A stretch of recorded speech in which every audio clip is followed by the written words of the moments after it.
Cool. Good morning. Welcome. It's good to be together.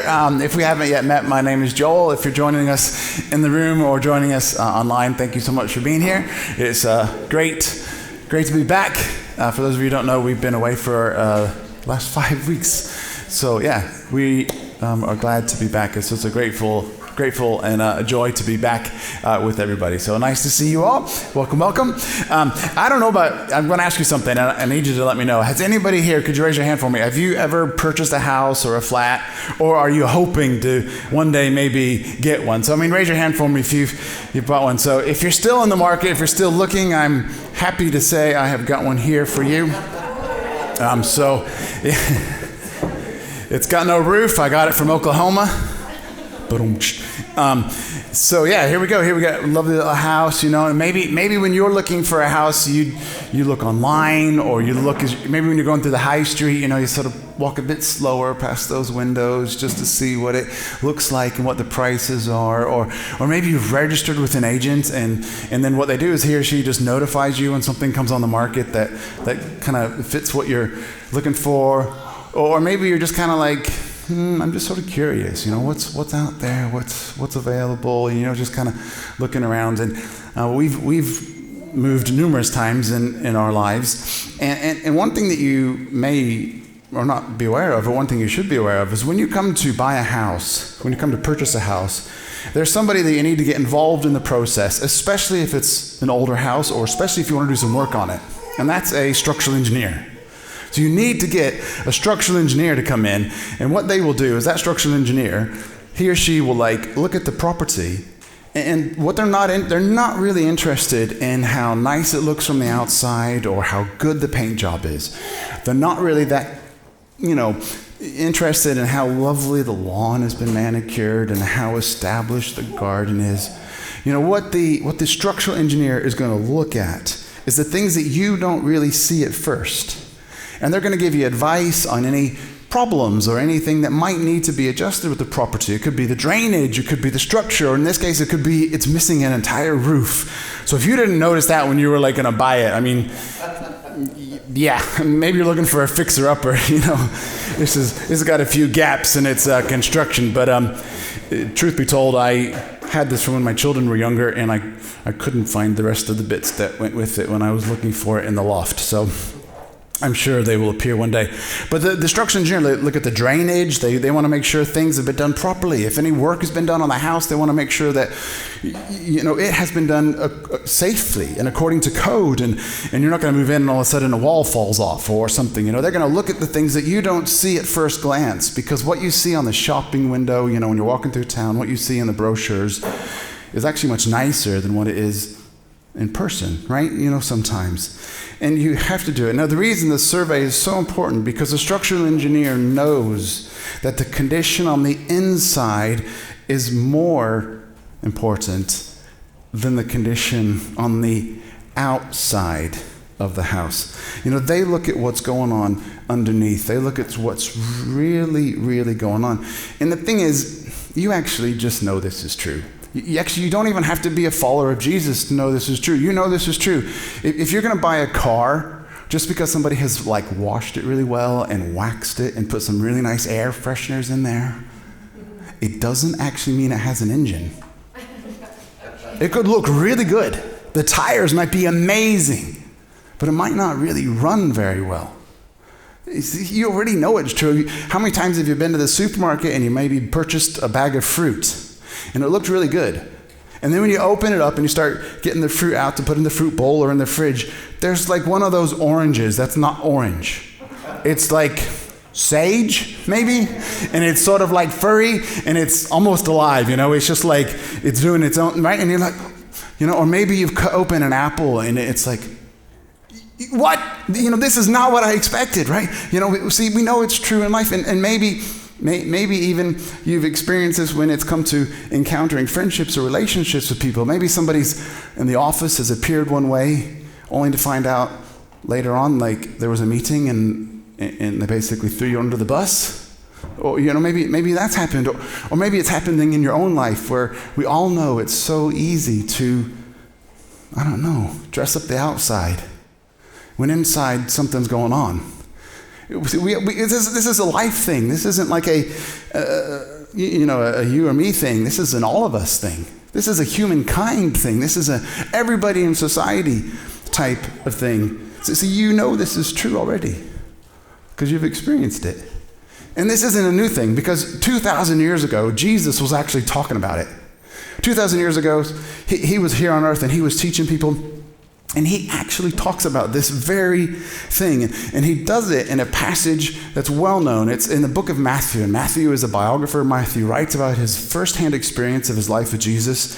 And if you have a Bible or you're new to faith, it's sort of the second half of the book, if you like. Or if you're using a smartphone, you don't have to try to find it. You can just go search M-A-T and straight away it will start coming up. So there you go. But Matthew is one of the four Gospels, Matthew, Mark, Luke, and John. And in Matthew records a message that Jesus talked about, that Jesus preached, Jesus taught, if you like. And a lot of scholars think that this message, this message that Jesus communicated was actually like his main go-to message. That it was like his trademark, if you like. And when he went to village and town to town and synagogue to synagogue, that he taught these principles, and this was something that he taught repeatedly. It wasn't just a one-off. Most scholars believe that. Part of the reason they think that is there's echoes of the same message also in the book of Luke. So Luke was another person who wrote down, he wasn't an eyewitness, but he was investigated what happened in the life of Jesus, and he wrote down the story. So Matthew and Luke both record some of the same teachings in different contexts. So that's one of the reasons they think this was a message that Jesus taught regularly or taught often or taught repeatedly. This was his manifesto, if you think about it. And we call it the Sermon on the Mount. And the way they get that incredible name, the Sermon on the Mount, Sam told us a couple weeks ago, Jesus goes up onto a mountain and he sees a bunch of people, so he sits down and he starts teaching. And there we are with the most creative writing name that we've ever thought of in the history of writing novels, Sermon on the Mount, because he was on a mountain when he gave the sermon. So sometimes things in the Bible are quite literal. There you go. That's an example. So this Sermon on the Mount, and he taught this. And I want to just give you an example, a little heads up on what we've been using in this series. We've been using a translation called The Message. So The Message is a translation into English, and it's different than a scholarly translation. Okay, and the reason we have to translate it is because, well, can you raise your hand if you still read ancient Greek and ancient Hebrew? Right, so the two of you that are incredibly more clever than the rest of us, nobody reads ancient Greek and ancient Hebrew unless you do it for a scholarly point of view. And even if you speak modern Greek, it's not that you necessarily read the Greek that this was written in. So we have to translate it. And did you know in other languages they have much more words than we have in English? Much, much more.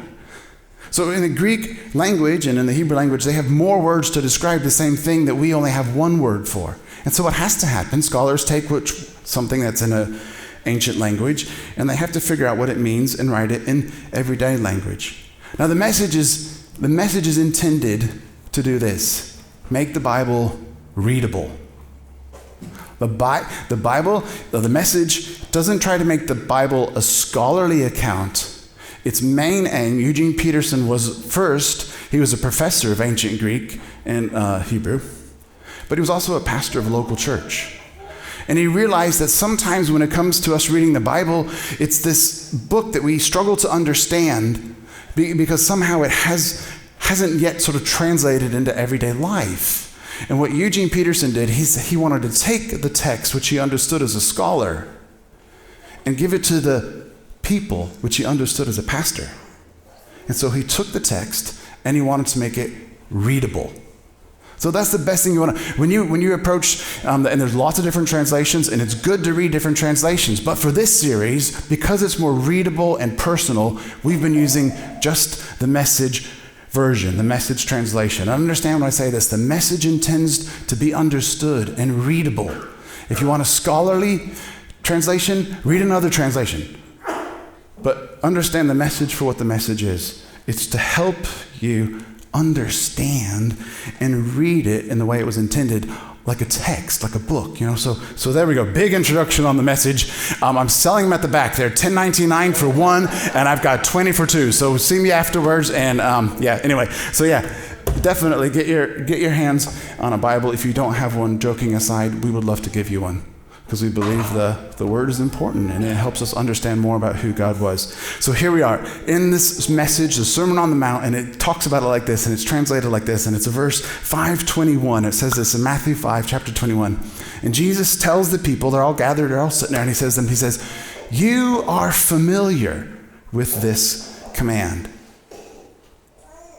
You're familiar with this command. So what does that tell us? There's some clues there. You're familiar means the people he's speaking to understand what he's talking about, right? You're familiar. You already understand this, right? So I don't have to go over it in case, hey, you guys have heard this before. That's what he's saying. Hey, you all know this. You know the command. You know the instruction, command, the rule, the decree, the instruction, the way you should do things. You already know this. You already all know do not murder. And you're sitting there thinking like you probably are thinking here right now. Well, yeah, duh. I am not a murderer. Hopefully not. I mean, don't raise your hand, please.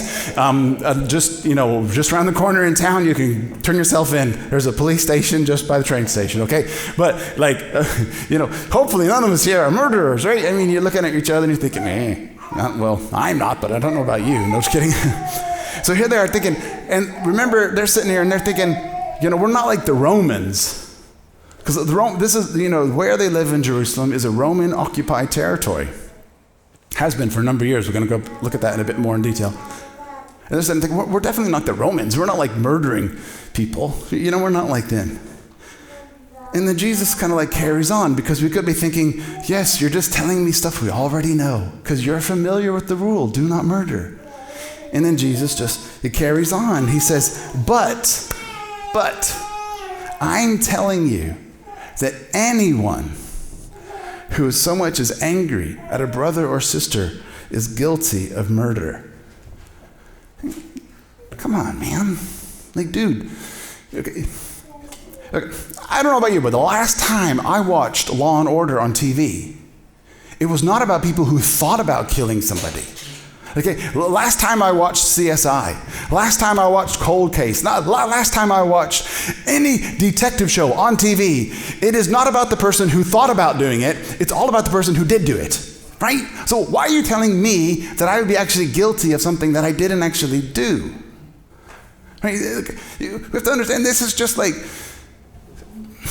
shocking and annoying and frustrating what Jesus is telling them. And it's I'm not even doing anything. I'm just angry at them. And if you knew what they did, you would know why I'm angry at them. If you knew the way they treated me, if you knew the way she did this, if you knew the way that he did that, if you knew the way they did this at the office, yeah, it's fine for you to say that. You got a good dad, Jesus. Your dad's God. Yeah, my dad's a real jerk. Yeah, you don't work with the people that I work with.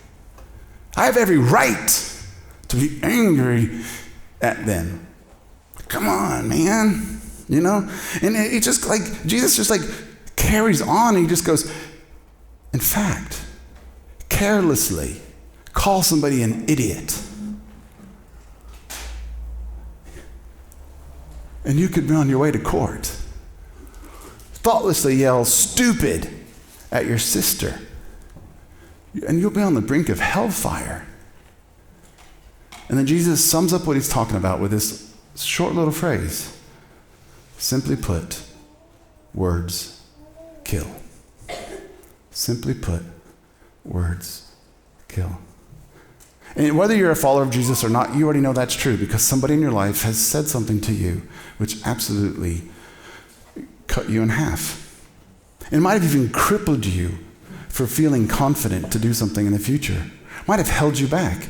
Might have made you feel like you were worthless and loveless. But you also know it's true because maybe somebody in your life saw you and saw hope in you and spoke good things into you, and you flourished and you believed you could do something. Maybe it was a coach or a mentor or a friend or a family member or a youth group leader or somebody that said to you, you can do this, and something in you went for something. So you already know this is true. Simply put, words kill. And they're like, ooh. See, all of a sudden, what we say about people in private or in public are important. Maybe next time you want to gossip about somebody in the office, you might be thinking, okay, maybe that's not really helpful. All of a sudden, Jesus just raised the bar on stuff. Talking about people is not a nice thing or acceptable. It's crazy. And Jesus carries on. He goes on. He says this. He says, you also know this commandment.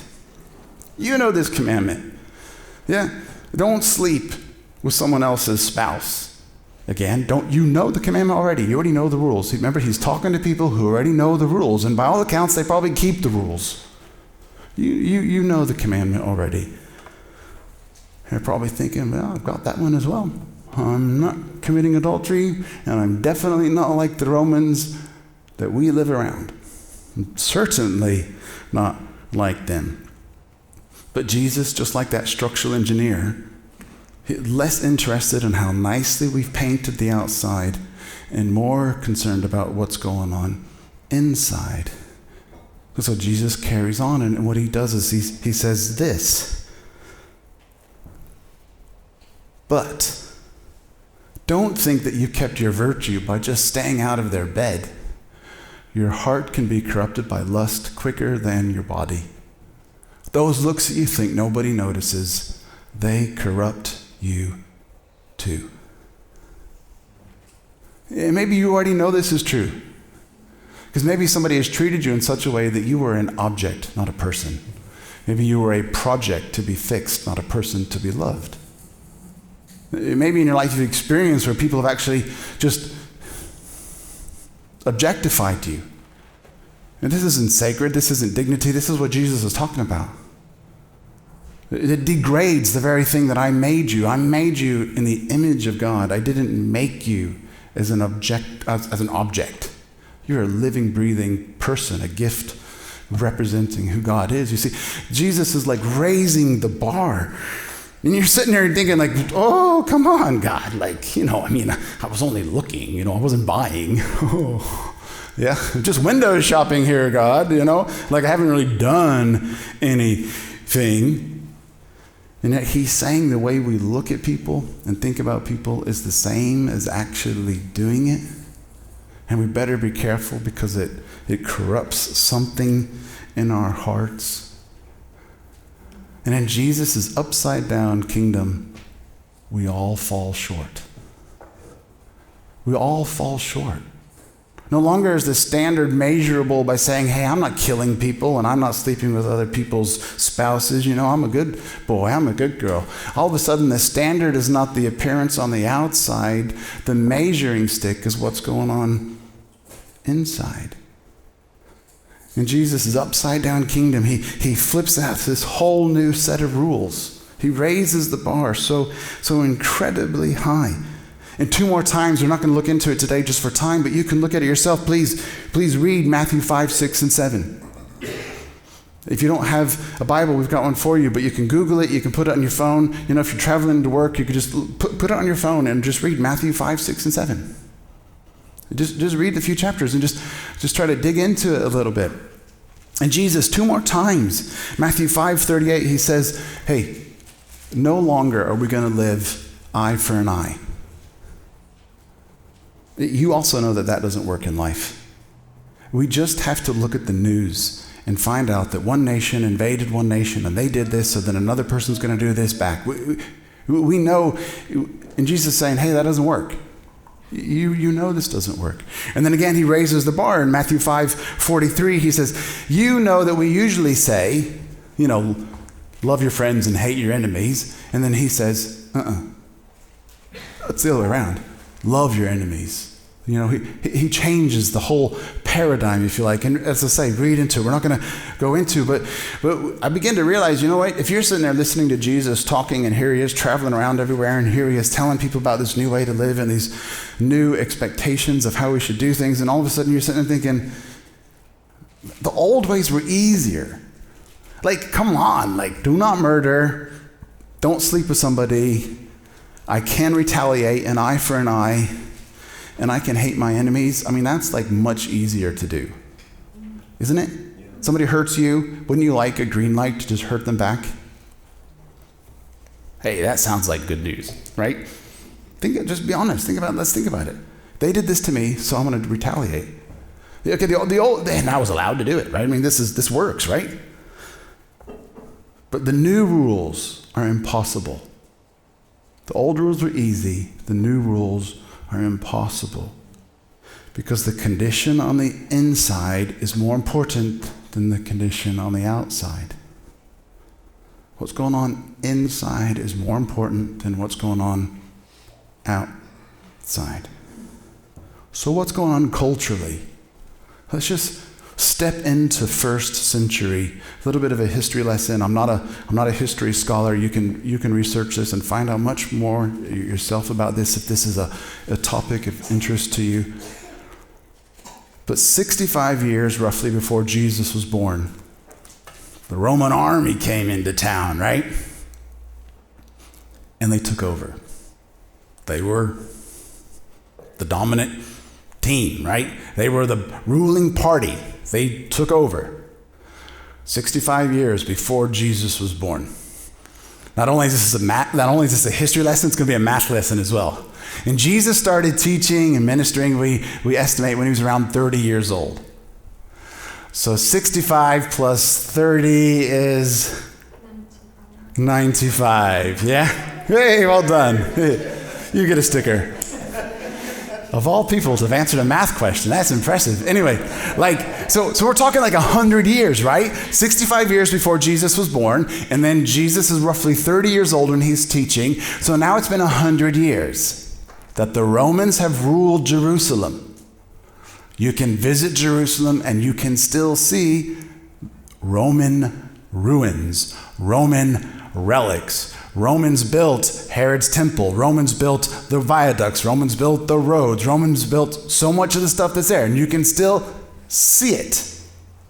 Some of the stuff still has Latin names. You can see it for yourself. This is like real life, real history. They ran the country. They ran the whole area for roughly 100 years by this point when Jesus has started teaching.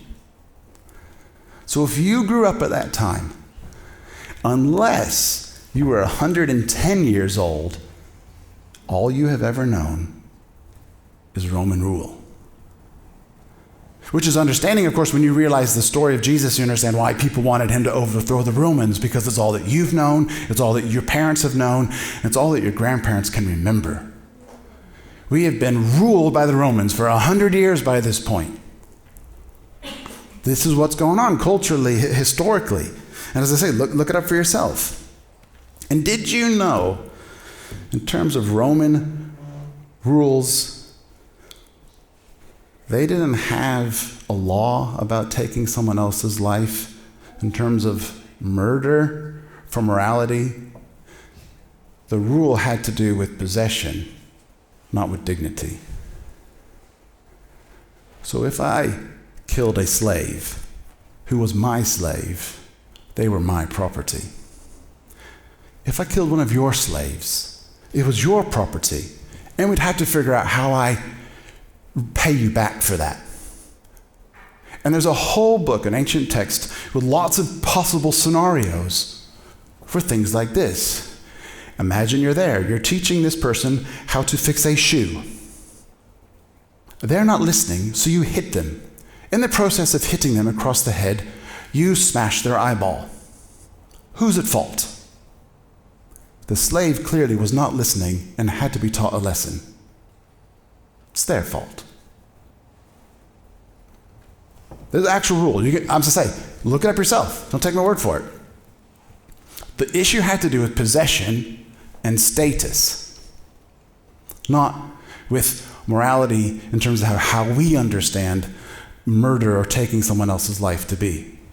So, because the system was set up, power, status, that's how everything ran. Now, the issue for sexual ethics was very different as well. Again, you don't even have to look up, you just look it up for history, not even Christian scholars. There's plenty of scholars who write about this, who looked at what was going on at the time. It was primarily male-dominated, and you effectively had the rights to do what you wanted, as long as it was in your status or your power, right? So everything is an echelon of systems. If you had higher status, it was your right to do what you liked. The issue was not gender or age. You could do anything you wanted, effectively, as long as they were your slaves or prostitutes. And if you're in a relationship, just think about this. Let's see if you would agree with this. In the Roman culture, sex with a prostitute or a slave, if you were married, was not classed as adultery or cheating on your partner. How do you think your partner would feel about that? I mean, we'd think a bit differently about some of the ethics of the way things were now, compared to what they were. But just think about how it goes. Even if you were married, it didn't count as adultery. So the sexual ethics at the age and at the time were very different. The main reason was power, status, dominance. If you were in charge, if you had a higher status, a higher privilege, that was your right to do what you liked, regardless of gender, regardless of age, and from a male perspective. Because the women had to be pure. If you were a woman of status, when you got married, you needed to be a virgin. Okay, you could see history telling us a very male-dominated system, a very structure. The Romans believed that you couldn't control yourself. It was just your nature. The Christian ethic began to teach that you actually have some control. But Jesus is just telling people, hey, you have control over what you're doing. Later on, it's expounded to this fruit, this thing, when I'm in your life, I began to develop this thing called self-control. The Christian ethic was totally different. You're not a slave to your desires, you are a ruler over your desires. This was the Christian ethic. And you can investigate this for yourselves to look at the history that somehow, 300 years later, ideas of morality and not taking someone else's life came into law in Rome. Somehow. And do you know how historians say it happened? Because some backwater cult, that's how they were viewed at the time, these early followers of Jesus, they were a cult because they were not like the religious system of the day. They were something totally different. So that's how they were branded. This backwater group of people somehow began living differently, treating people differently, and it changed the entire system. You only have to look at the way Paul is writing. Paul was this guy, and he's writing letters to the churches 20 years, 30 years, 40 years after this moment when Jesus is teaching people. And when you begin to read about how he talks about slaves and prostitutes and other issues, you begin to understand what he's talking about and why he's talking about these things and raising an ethic, raising a bar that was not like it was in that day. Jesus is bringing about a change, and you have to ask yourself, okay, what happened? What happened in society? What happened in culture? Why in the world was there a change? And it was because there was this guy named Jesus who came to earth to show us a better way to live and a better way to love. And it was no longer about how it looks on the outside, but everything had to do with what was going on the inside. Because when I paint the outside, that's called reformation. But when I change the inside, that's called transformation. And Jesus did not come to reform your life. He came to transform your life. He does not come to give you a new pair of clothes and nice makeup and do your hair. He did not come to make you look better on the outside. That's reformation. What he came to do was transform you with a new heart and a new mind. He came to make us something that we never could have been ourselves. He came to do the renovation work. He came to renovate what we could never accomplish on our own. And that is what really changes society. Because you, whether you are a follower of Jesus or not, you know this is true. Because you've experienced it, the way people treat you. When somebody treats you right, just because that's who they are, it makes a difference in your life. And it made such a difference that 1,800 years ago, rules changed, laws changed in the most powerful empire of the world, Rome. It changed. And it changed because a band of believers, maybe not bigger than what we've got today. A band of people who were Jesus followers said, I am going to live and love a different way than culture says, than everywhere else dictates around society. I'm going to be different. I'm going to somehow be different, live different, love different. And this is what's going on. Jesus is like bringing this upside down, brand new kingdom that revolutionized the world. And if you don't believe in Jesus, please at least consider putting your trust in a man who dignified human life and dignified human sexuality and said it is not about you being an object to be treated however you like. You're a sacred person. You're a sacred person. It's a sacred gift. And they began bringing a sexual ethic which was so different to society. It was so impossibly high. It was so different. If you don't yet follow Jesus, if that's not enough of a reason to at least consider him, please consider the one that brought about such a radical change that we now accept things that he started. Our moral system is built on so much of what he started. Please at least consider for that reason. Please. Jesus changes everything. And if we allow him, like the structural engineer, he's going to give us some advice on what's going on. Because he gives us recommendations on how to fix what's going on. Because we know we can act however we like, but the heart of the matter is always, always the matter of the heart. And the thing is, we can't justify ourselves out of this mess. You can try.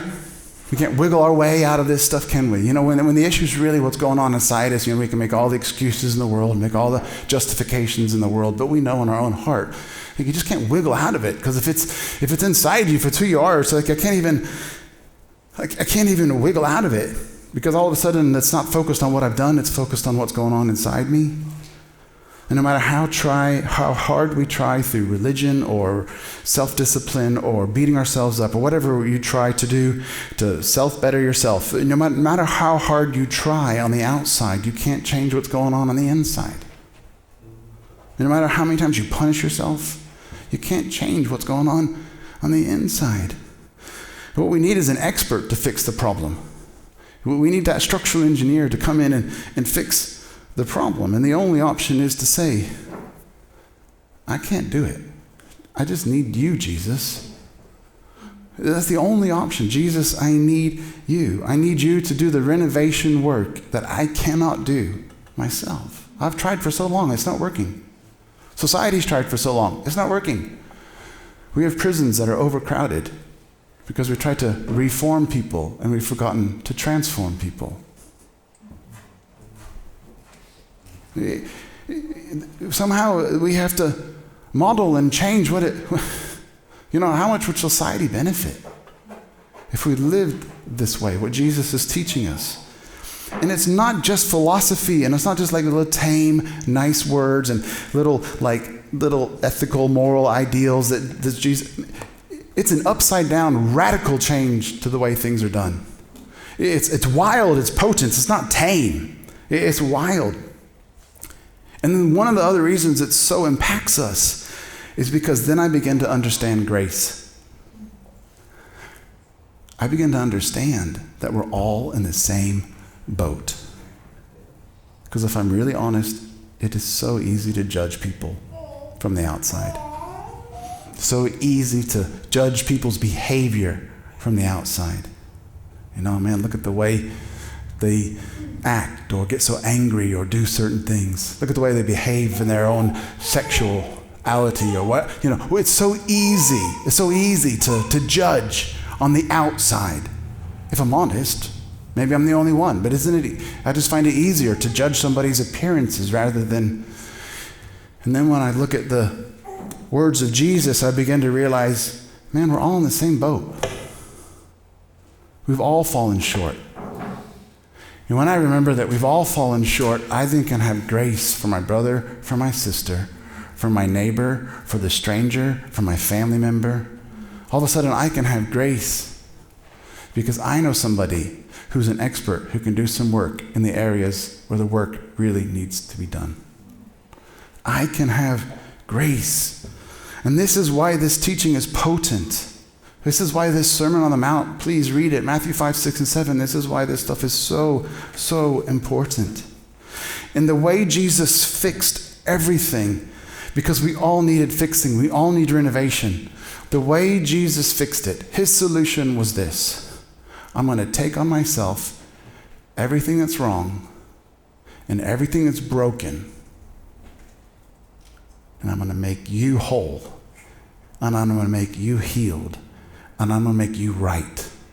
I'm going to take everything that's bad, everything that's wrong, everything that's broken on me, and I'm going to let it do what it obviously is going to do, which is destroy me. Because sin, which is the word that the Scripture uses to talk about all that's broken and all that's wrong, sin only breaks people. It only hurts people. It only damages relationships. It only damages trust.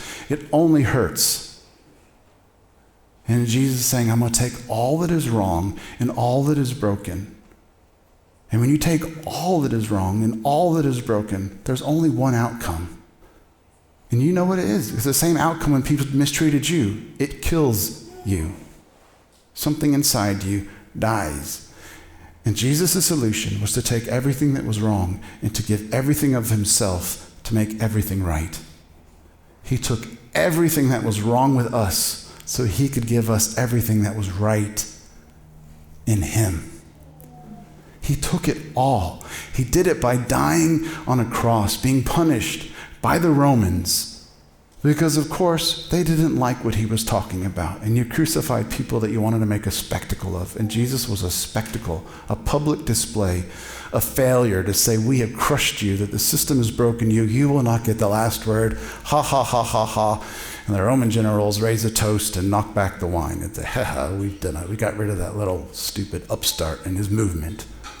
And then 3 days later, he came back from the dead to prove to us, to show us, to give us hope that renovation can happen and sin and death and brokenness will not get the last word.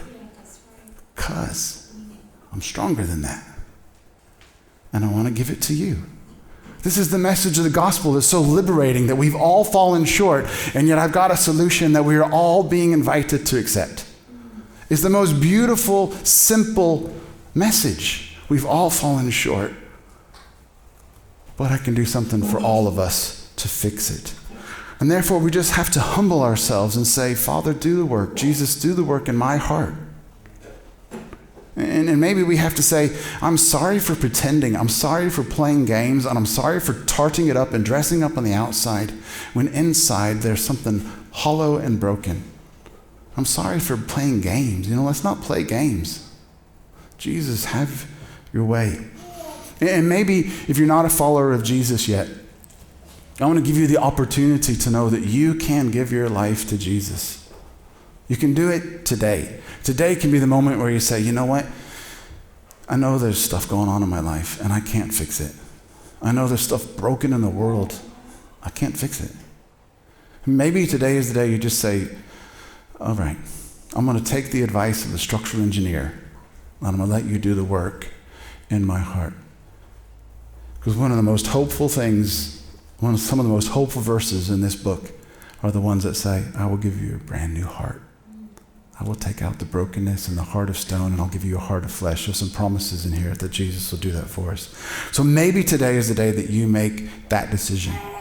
Or maybe today is the day where you, as already followers of Jesus, just say, help me, God. I need to move in grace. I need to move in the things. And I've got a prayer that's going to come up on screen, and you might be able, hopefully you can see it. I know it's probably a bit small. But I'd like us to pray this prayer together. And here's why. Because we all need the structural engineer to look at the property and just show us what's going on in our life. And we all need the structural engineer to do the work that only they can do. We need the experts. We need the professionals. And if you're praying this prayer, and it might be the first time you pray this prayer, and you're here this moment and you want to give your life to Jesus, I would love to speak with you afterwards. So after we finish in a few minutes, I'd love to chat with you if that's something that you want to do. But for now, we're all going to pray this prayer together. If you're willing and able to do that, we'll all just pray this prayer together. and then I'm going to pray for you, and then we'll wrap up the service. Is that okay? So can we just say this together? So, God, I'm tired of pretending everything is okay. I know what's going on in my heart. Thank you for sending your son, Jesus, to deal with the sin in my life.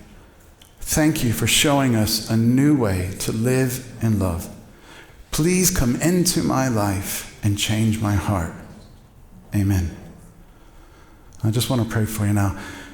God, thank you so much for everyone who's here this morning, everyone who's watching this or here in the room today, God. I just thank you for everyone. God, I ask that you would do what we've asked. God, change our hearts. Change our hearts, Father. Let us be a people who live this way, who treat others this way. God, help us to understand your mercy and your grace again. So much so that we realize we don't have to pretend. We don't have to try to dress it up. Thank you that we can be real with you. God, thank you. God, and we just think of people in our own lives, maybe loved ones, maybe friends, maybe neighbors, colleagues, God, those who don't yet know how much you love them and how much you care about them, that you did something about it. God, we just think of them right now. We ask that you would help us to treat them like you, that we could still be part of this quiet revolution that you started all those years ago. This quiet revolution that changes lives one heart at a time. God, we love you and we honor you. I pray for everybody here today. You would be with them, you'd bless them, you'd strengthen them.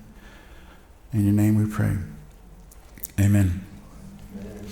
Now, if you prayed that prayer this morning, whether if you're online, send us a message. If you prayed that prayer this morning and for the first time and you're like, yeah, I'm into it. I want to give my life to Jesus. I've not really prayed that before.